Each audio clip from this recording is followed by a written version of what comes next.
How long do you hang on to a promise?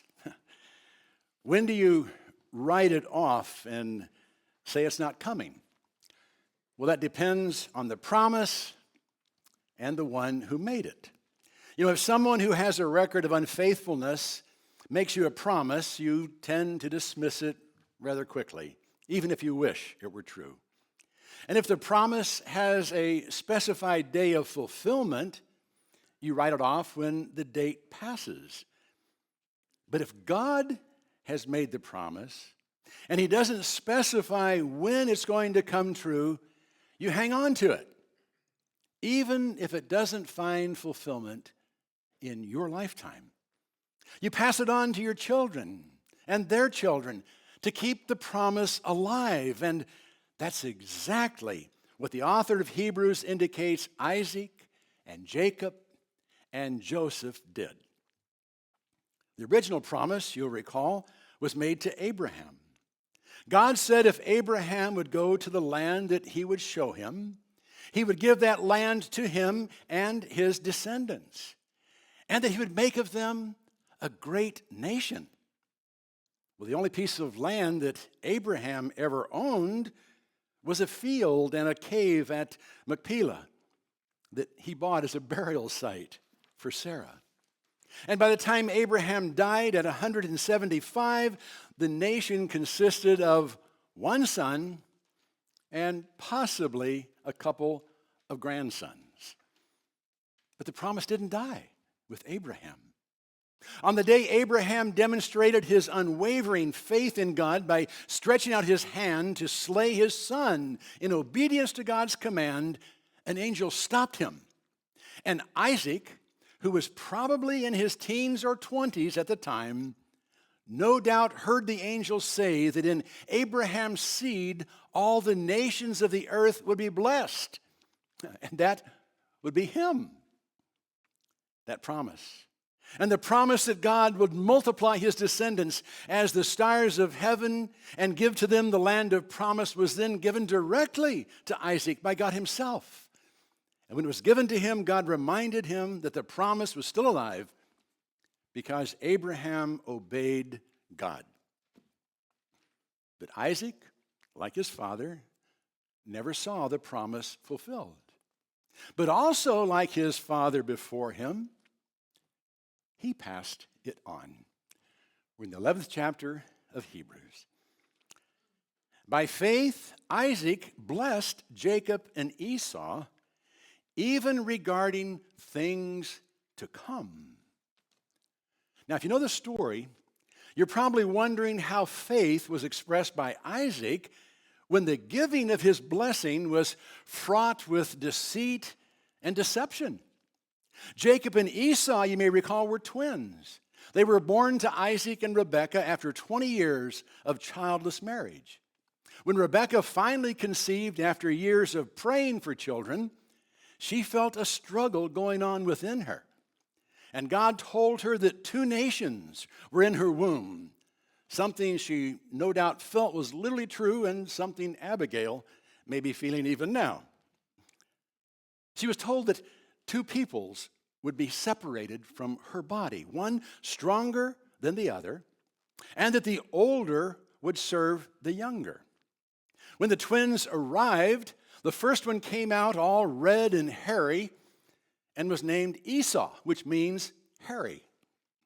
The second one came out hanging on to the heel of the first and was named Jacob. Jacob, I'm sorry. Whew, didn't want to come out. Hanging on to the heel there. Jacob, which means one who takes by the heel, or supplanter. Esau became a man's man, a hunter and outdoorsman who was loved by his father. And Jacob became a mama's boy who hung around the kitchen. One day when Esau came in hungry and Jacob was cooking some red lentil stew, Esau asked for some of that red stuff. Jacob said, sure, if Esau would give him his birthright, his rights as the firstborn. Esau said he was starving to death, so if he didn't eat, the birthright would do him no good, so he sold his birthright for a bowl of stew. The supplanter was supplanting. Some years later, when Jacob was old, blind, and thought he was dying, he called for Esau. He asked him to go hunting and fix his favorite wild game dish, after which he would bestow on him a father's blessing. Well, Rebekah overheard the conversation and devised a plot to steal the blessing for Jacob. She had him put goat skins on his arms and neck and put on Esau's smelly clothes so he would feel and smell like his brother. She then fixed a savory dish and had Jacob take it to his father, pretending to be Esau. The deception worked, and Jacob received the blessing Isaac had intended for Esau. We read of it in Genesis 27. See, the smell of my son is like the smell of a field which the Lord has blessed. Now may God give you the dew of heaven and of the fatness of the earth and an abundance of grain and new wine. May people serve you and nations bow down to you. Be master of your brothers, and may your mother's sons bow down to you. Cursed be those who curse you, and blessed be those who bless you. As soon as Jacob left, Esau came in with the meal that his father had requested and asked for his blessing. Isaac trembled violently, the Bible says, when he discovered he'd been tricked and said there was nothing he could do. The blessing had been given. The only blessing he could give Esau was, behold, away from the fertility of the earth shall be your dwelling, and away from the dew of heaven from above. And by your sword you shall live, and your brother you shall serve. But it shall come about when you become restless that you shall break the yoke from your neck. Obviously, that did not sit well with Esau, and he vowed to kill his brother after his father's death. When Rebekah heard of Esau's plan, she encouraged Jacob to leave the country, and she conned Isaac into sending him to Mesopotamia to find a wife from their relatives. But Isaac then called Jacob and blessed him knowingly. And he passed on the promise. And may God Almighty bless you and make you fruitful and multiply you, that you may become a company of peoples. May he also give you the blessing of Abraham, to you and to your descendants with you, that you may possess the land of your sojournings, which God gave to Abraham. In spite of being duped into initially giving the blessing to Jacob, Isaac had faith enough to realize that the promise had to be kept alive, even if through his second-born. So he passed it on. And then Jacob did the same. By faith, Jacob, as he was dying, blessed each of the sons of Joseph and worshiped, leaning on the top of his staff. Jacob spent 20 years in Mesopotamia and came back with 2 wives, 2 concubines, 11 sons and a daughter, and a new name, Israel. Surprisingly, his brother Esau welcomed him back home, and he soon settled into life in Canaan. A 12th son was born to him and his favorite wife, Rachel, but things weren't going too well on the home front. Jacob followed in his father's footsteps by loving one son more than the others, and that led to Joseph's being sold into slavery by his brothers and taken into Egypt. I'm sure you remember the story of Joseph and the coat of many colors. Joseph, you'll also recall, rose to prominence in Egypt, becoming second only to Pharaoh himself. A famine in Canaan eventually led the rest of the children of Israel into Egypt, and it was there that Jacob blessed the sons of Joseph. God had promised Jacob that he would make of him a great nation in Egypt and bring them back to the land of promise. So when he was near death, leaning on the head of his bed or staff, the original Hebrew can mean either, he made Joseph promise not to bury him in Egypt. And he then proceeded to bless Joseph's sons, Ephraim and Manasseh. Now, Manasseh was the oldest, so Joseph had him on his left, so when he faced his grandfather, his right hand would be placed on his head. And Ephraim was on his right, so when Israel's left hand would then be placed on his head. But Israel crossed his arms and said, "The God before whom my fathers Abraham and Isaac walked, the God who has been my shepherd all my life to this day, the angel who has redeemed me from all evil, bless the lads, and may my name live on in them, and the names of my fathers Abraham and Isaac, and may they grow into a multitude in the midst of the earth." When Joseph saw that his father's right hand wasn't on the head of Manasseh, he assumed it was because of his bad eyesight and asked him to switch his hands. But Israel refused, saying the younger would be greater than the older, and his descendants would become a multitude of nations. And indeed, after the kingdom of Israel was divided into a northern and southern kingdom, the northern 10 tribes were often referred to as simply Ephraim. Jacob then proceeded to bless the rest of his sons and to prophesy what the future held for each. The promise that had been given to Abraham and passed on to Isaac and to Jacob was now being passed on to the sons of Jacob, the sons of Israel. And that promise wouldn't die in Egypt. Joseph kept the promise alive on his deathbed. By faith, Joseph, when he was dying, made mention of the exodus of the sons of Israel and gave orders concerning his bones. Not only did Joseph make sure his father's body would be returned to Canaan and buried in the cave of Machpelah, on his deathbed, he left instructions concerning his own body.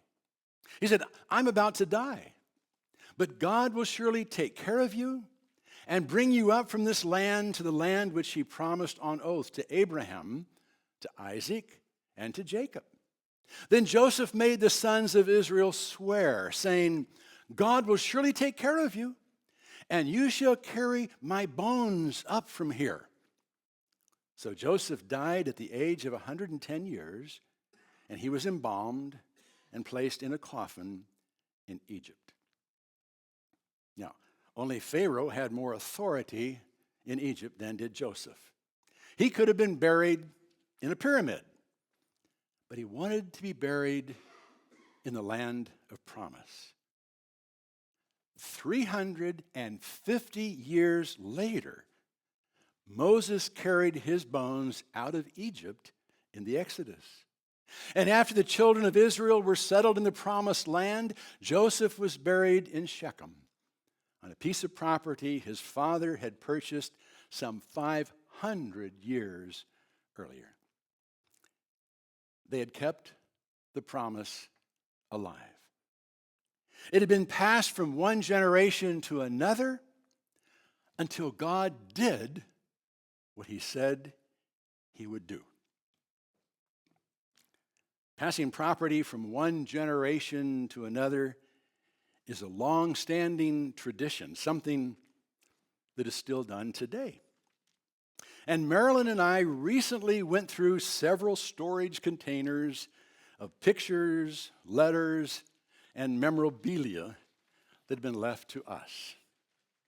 We enjoyed looking at them and rereading things we hadn't read in years. And there's one thing in particular I didn't even include in my sermon, but I got thinking more about it because among the items we found a scrapbook that my mom had made years ago. And as we were flipping the pages, we came to a page that had two of my Rappin' with Rick columns, one from 85 and one from 87. And we read them, and I had no memory of this whatsoever. But I want to read it for you because I think it says something important. Again, Matt is 10 years old at this time. I wrote, "Before school each morning, we have a brief devotional and prayer time as a family. We've been working through the Sermon on the Mount, and this morning we came to Matthew 7:7. There we read, 'Ask, and it shall be given to you. Seek, and you shall find. Knock, and it shall be opened to you.' While reading the text, I began to think through all that I would have to say to clarify some popular misconceptions about those verses. I figured I'd have to tell the kids that Jesus wasn't promising here to give us everything that we want. That he wasn't saying if we ask for a Porsche, he'll give it to us, and so forth. Well, before I began my mini sermon, I asked them what they thought it meant. Between spoonfuls of crispy critters, Matt said, if we ask for forgiveness, we'll get it. If we seek for Jesus, we'll find him. If we knock at the door of heaven, it will be opened. Somehow my sermon didn't seem necessary. That's the kind of thing we want to leave behind, is it not? That was awesome. We loved it. We loved it. Well, we continued going through all that we'd found and tried to decide what to leave for our children and grandchildren to go through, leaving the decision to save it or throw it out up to them. But there are some things that we do hope will be passed on.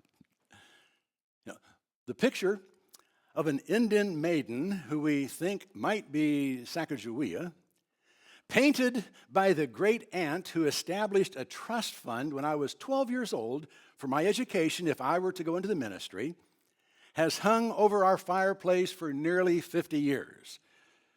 And I'm sure it will be fought over by my grandchildren. Now, I did change my mind about leaving the Harley to either Matt or Paul, out of fear that a road bike in the hands of an unexperienced rider might not be a good idea. But now I'm planning to leave behind a much safer Mercedes Roadster. Leaving things to others is something most of us enjoy doing. And many do benefit from such gifts. As a church family, we're soon going to benefit from a gymnasium that Jack and Bonnie made possible through what they left for us. And I just made some hard-boiled eggs in the egg pod that Bonnie left for me. We pass on a lot of things to our kids and their kids. And some of them are actually treasured. But far more valuable than anything that could be left for our children is a promise that Jesus made.